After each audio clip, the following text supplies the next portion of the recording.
እቺ ዛዕፈራን the most expensive plant ተብላ ትጠራለች በጣም ውድ የሆነች ፕላንት ናት ምክንያቱም ይሄ ዛዕፈራን ኤክስትራክት የሚደረገው ወይ ደግሞ የሚለቀመው ከአበባ ሳፍሮን ከተባለ የተክል አይነት ሲሆን ከአበባው ላይ በጥንቃቄ ይለቀማል ይሄን ለመልቀም እንግዲህ ብዙ የሰው ኃይል ስለሚያስፈልግ በላበሮ ምክንያት ወይ ደግሞ የሰው ኃይል ብዙ በመጠቀማቸው ምክንያት ውድ እንዲሆን ያስገድደዋል ማለት ነው እንግዲህ ምንም አይነት ውድ እንኳን ቢሆን ለጤና እጅግ በጣም ጠቃሚ በመሆኑ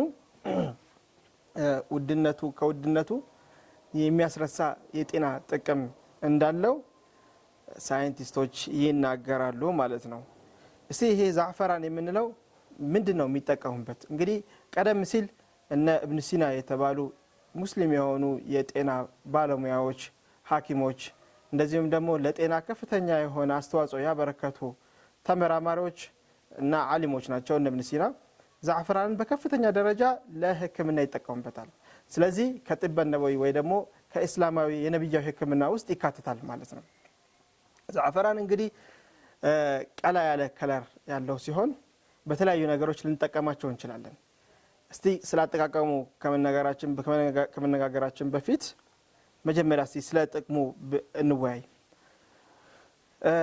ዛዕፈራን በመጀመሪያ ደረጃ አንቲኦክሲዳንት ነው አንቲኦክሲዳንት እንደሆነ በሳይንቲስቶች እንግዲህ በምርምር አውጥተውታል ከነዚህ ውስጥ ኮሮሲን የተባለ ባይኮሮኮሲን የተባለና ሳፍራናል የተባለ የአንቲኦክሲዳንት ንጥረ ነገር እንዳለው ይናገራሉ ማለት ነው እነዚህ እንግዲህ ፍሪ ራዲካል ናቸው በሰውነታችን ውስጥ ከፍተኛ የሆነ አስተዋጽኦ ያደርጋሉ የካንሰር በሽታ እንዳይፈጠር ሴሎች እንዳይበላሹ ዳሜጅ እንዳይሆኑ እንደዚህም ደግሞ ልባችን በአግባቡ ስራውን እንዲሰራ እነዚህ አንቲኦክሲዳንት የተባሉ ንጥረ ነገሮች ይጠቅማሉ ማለት ነው እንግዲህ ይሄ በዛዕፈራን ውስጥ ወይ ደግሞ በሳፍሮን ውስጥ በከፍተኛ ደረጃ እንደሚገኝ ጥናቶች ያሳያሉ ማለት ነው ሌላው ነርቨስ ሲስተማችን ዲስኦርደር እንዳይሆን ፕሪቬንት ያደርጋል እንዳይዛባ ነርቫችን ተዛብቶ ጭንቅላታችን ላይ አእምሮአችን ላይ ችግር እንዳይፈጠር ይከላከልናል ማለት ነው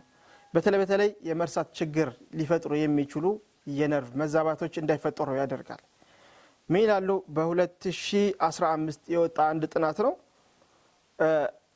ማይልድ የሆነ ወይ ደግሞ ሞዴሬት የሆነ የመርሳት በሽታ ያለበት ሰው ለ22 ሳምንት ዛዕፈራንን በጥቂቱ ከተጠቀመ ይሄንን የመርሳት ችግር ይወገድለታል የሚል ጥናት ወጥቷል ማለት ነው ሌላው ሙዳችንን ያስተካክልናል ድብርት ያለባቸው ሰዎች መጫጫን ለስራ እንደዚህም ደግሞ እንቅልፍ አብዝተው ጧት ተነስተው ወደ ስራ የመሄድ ችግር ያለባቸው ሰዎች ለዒባዳም ሆነ ለሰላት የማይነሳሱ ሰዎች ለመልካም ነገሮች ተነሳስተው ሞቲቬት የማይሆኑ ሰዎች ድብርት ያለባቸው ሰዎች መድኃኒቶች ብዙ ጊዜ ይወስዳሉ ያንን መድኃኒት ከመውሰድ ግን ዛዕፈራን መውሰድ በጣም ይጠቅማል ይላሉ ጥናቶች እንደሚያሳዩት 30 ሚሊ ግራም አንድ ሰው በቀን ዛዕፈራንን ከወሰደ ይሄ ድብርት የሚባለው መጫጫን የሚባለውን ችግር ሊወገድለት ይችላል ማለት ነው ስለዚህ ኢንሻአላህ ይሄን ሁላችንም በየቤታችን ልንሞክረው እንችላለን ማለት ነው ሌላ ፕሮሞት ሊቢዶችን የሴክሹዋል ፍላጎታችን ወይ ደግሞ የግብረ ስጋ ግንኙነት ፍላጎታችንን በከፍተኛ ደረጃ ያነሳሳልናል በተጨማሪም ኢንፈርቲሊቲ የመውለድ ችግር ያለበት ሰው ወንድም ከሆነ የስፐርም ሴል ኳሊቲው እንዲኖረው እና ብዛት እንዲኖረው ያደርጋል ለሴቶችም እንቁላላቸው በጣም ኳሊቲ የሆነ እንቁላል እንዲመረት ስለሚያደርግ ኢንፈርቲሊቲን ይከላከላል ወይ ደግሞ የመውለድ ችግርን መከላከል እንደሚችል ይገልጻሉ ማለት ነው በ2012 አንድ ጥናት ወጥቶ ነበር ሴቶች የሴክሹዋል ፍላጎታቸው በጣም በሚወርድበት ጊዜ ዛዕፈራንን ቢጠቀሙ የግንኙነት ፍላጎታቸው ይጨምራል እንደዚህም ደግሞ ማህፀናቸው ውስጥ ሉብሪኬት የሚያደርገው ወይ ደግሞ የሚያለሰልሰው በግንኙነት ጊዜ የሚያለሰልስ ፈሳሽ የበለጠ እንዲመነጭ ስለሚያደርግ ሴክሹዋል ፍላጎታቸው እንዲስተካከል ያደርጋል በተጨማሪም ለወንዶችም ኢሬክታይል ዲስፈንክሽን የሚለው የብልት የመቆም ችግር ያለባቸው ሰዎች ዛዕፈራንን ማዘውተር እንዳለባቸው ጥናቱ ይገልጻል ማለት ነው ሌላው ሪዱሲንግ PMS ሲምፕተም ወይ ደግሞ ፕሪሜንስትራል ሲምፕተም የምንላቸውን ከወር አበባ ጋር ተያይዞ የሚነሱ የህመም ስሜቶችን ለማስወገድ ዛዕፈራንን መጠቀም አስፈላጊ ነው ማለት ነው በተለይ ከ20 እስከ 45 እድሜ ያላቸው ሰዎች በቀን 30 ሚሊ ግራም የሚሆን ዛዕፈራንን ቢጠቀሙ ከዚህ በወር አበባ ጋር ተያይዞ የሚነሱ ህመሞችን ምልክቶችን ሊያስወግድላቸው ይችላል ማለት ነው። በተጨማሪም ክብደት ለመቀነስ እንደሚጠቅም አንዳንድ ጥናቶች ያሳያሉ።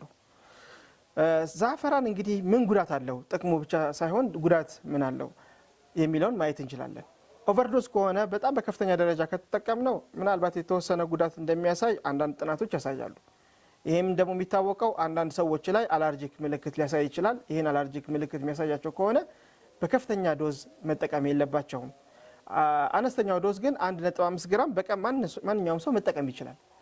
እስከ 5 ግራም ችግር የለውም። ከ5 ግራም በላይ ግን አንድ ሰው በቀን መጠቀም የለበትም። በተለይ በእርግዝና ላይ ያሉ ሴቶች ከ5 ግራም በላይ ዛዕፈራን ከተጠቀሙ ማህፀናቸውን ስቲሙሌት ስለሚያደርግ እርግዝናቸው ላይ ችግር ሊፈጥር እንደሚችል ጥናቶች ያሳያሉ ማለት ነው። እንዴት ነው መጠቀም የምንችለው ዛዕፈራንን? እንግዲህ በትንሹ ከሻይ ጋር መጠቀም እንችላለን። ይሄ እንግዲህ ሰውነታችን ውስጥ ገብቶ የተለያዩ ስራዎች እንዲሰራ ያደርግልናል። በተጨማሪ አንዳንድ ሰዎች ከሩዝ ጋር እንደዚህም ደግሞ አልጫ ምግቦችን ቢጫ እንዳይሆንባቸው ዛዕፈራን በመጠቀም ከለር እንዲሰጣቸው ያደርጋሉ። ስለዚህ በአነስተኛ ደረጃ መጠቀም እንችላለን። ማንኛውም ነገር ስንከተው ወደ የማቅላት አቅም ስላለው በሻሂ መልኩም መጠቀም እንችላለን።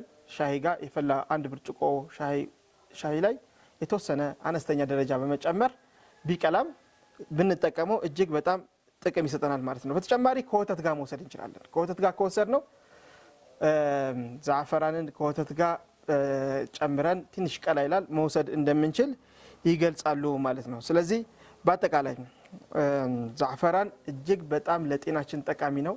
ነብያዊ ሕክምና ውስጥ የሚካተት ነው። ከዚህ በፊት የነበሩ እንደነ ኢብኑ ሲና የመሳሰሉ ታላላቅ ዓሊሞችና ሳይንቲስቶች የጤና ባለሙያዎች ለእስልምና ትልቅ አስተዋጽኦ ያደረጉ ለጤና ትልቅ አስተዋጽኦ ያደረጉ ለሕክምና እንደሚጠቀሙበት አንዳንድ መረጃዎች ስለሚያሳዩ ኢንሻአላህ በአነስተኛ ደረጃ መጠቀም እንችላለን። ውጭ ያላችሁ ሰዎች ይሄንን ዛዕፈራን በቀላሉ ማግኘት ስለምትችሉ